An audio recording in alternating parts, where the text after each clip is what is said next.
बंधूबाबा captain Kharat यांच्या प्रकरणामध्ये captain Kharat नंतर ज्या कोणत्या 1-2 अटक झाल्या, त्या दुर्दैवाने आमच्या संस्थेचे चेअरमन नामकर नावारे यांची अटक झालेली आहे. त्यांना 5 दिवसाची पोलीस कोठडी दिली होती. आज त्यांना न्यायालयीन कोठडी पण दिली आहे. गेल्या 1.5 महिन्यापासून कॅप्टन खरात प्रकरणाचा संस्थेशी संबंध येत आहे.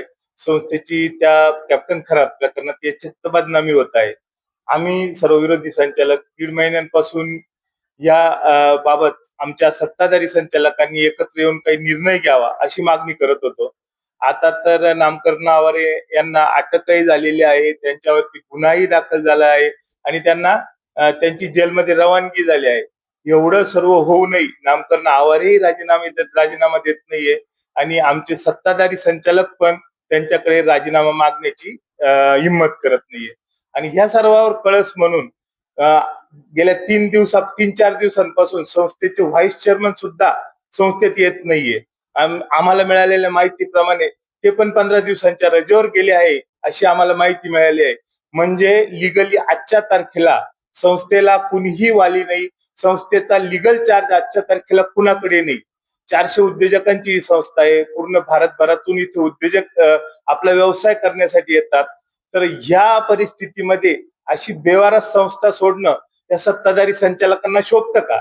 त्यामुळं आमची अशी प्रकर्षाने विनंती आहे, आम्ही सत्ताधारी सदस्यांना हात जोडून विनंती करतो की त्यांनी अजून संस्थेची प्रतिमा मलिन होऊ देणे. आपल्याला ज्यासाठी निवडून दिलेलं आहे सभासदांनी, आपण त्याचा योग्य तो विचार करून आपण योग्य तो निर्णय घ्यावा आणि या झालेल्या पेचप्रसंगावर म्हणजे जो डेडलॉक फसलेला आहे संस्थेच्या कारभारावर, तो त्यांनी त्वरित सोडवण्यासाठी एकत्र येऊन निर्णय घ्यावा. आणि मी तर आमच्या चेअरमन साहेबांनाही विनंती करेल की जोपर्यंत त्यांच्यावर गुन्हा दाखल आहे, जोपर्यंत त्यांच्यावरचा गुन्हा त्यांचं निर्दोषत्व सिद्ध होत नाही, त्यांनी पण मनाचा मोठेपणा दाखवावा, पदावरून दूर व्हावं आणि जेव्हा त्यांचं निर्दोषत्व सिद्ध होईल तेव्हा त्यांनी पुन्हा पदावर यावं. संस्थेला कृपया आपल्या वैयक्तिक कारणांसाठी वेठीस धरू नये.